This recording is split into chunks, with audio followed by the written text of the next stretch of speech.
আসসালামু আলাইকুম ওয়া রাহমাতুল্লাহি ওয়া বারাকাতুহু। প্রশ্ন, মানে ইজ দ্য সেকেন্ড গড বলা যাবে কি?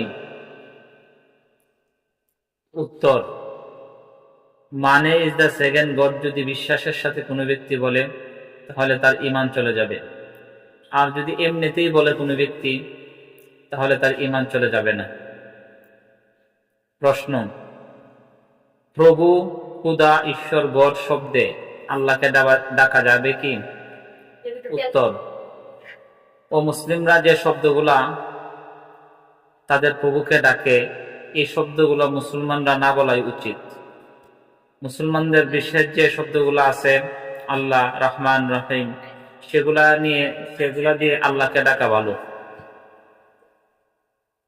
প্রশ্ন, উপরে আল্লাহ নিচে আমি, এমন কথা বলা যাবে কি? বললে ঈমান থাকবে কি? উপরে আল্লাহ নিচে আমি যদি বিশ্বাসের সাথে কোনো ব্যক্তি বলে যে নিচে আমার সব ক্ষমতা, আর উপরে যেমন আল্লাহর ক্ষমতা, নিচে সব আমার ক্ষমতা, এমন ভাবে যদি কোনো ব্যক্তি বিশ্বাসের সাথে বলে তাহলে সাথে সাথে সে বেঈমান হয়ে যাবে, কাফের হয়ে যাবে। এমনটা বলা উচিত নয়। প্রশ্ন, কোনো অভিনেতা যদি আল্লাহর নাম নিয়ে ঠাট্টা করে অথবা অভিনয় করে, তামাশা করে, তাহলে কি তার ঈমান চলে যাবে? উত্তর, কোনো অভিনেতা আল্লাহর নাম নিয়ে যদি ঠাট্টা বিদ্রুপ করে তাহলে তার সাথে সাথে ঈমান চলে যাবে।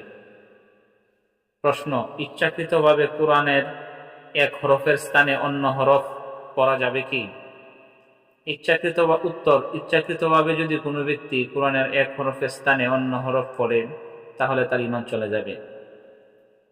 অনিচ্ছাকৃতভাবে যদি ভুলবশত পড়ে তাহলে তাতে সমস্যা হবে না। প্রশ্ন, জিন জাতি অস্বীকার করার হুকুম কি? উত্তর, যদি কোনো ব্যক্তি জিন সম্প্রদায় আছে বলে অবিশ্বাস করে, যে জিন নেই এমনটা সে মনে করে, বা জিন আছে এটা অস্বীকার করে, তাহলে সে বেঈমান হয়ে যাবে, ঈমান হারা হয়ে যাবে।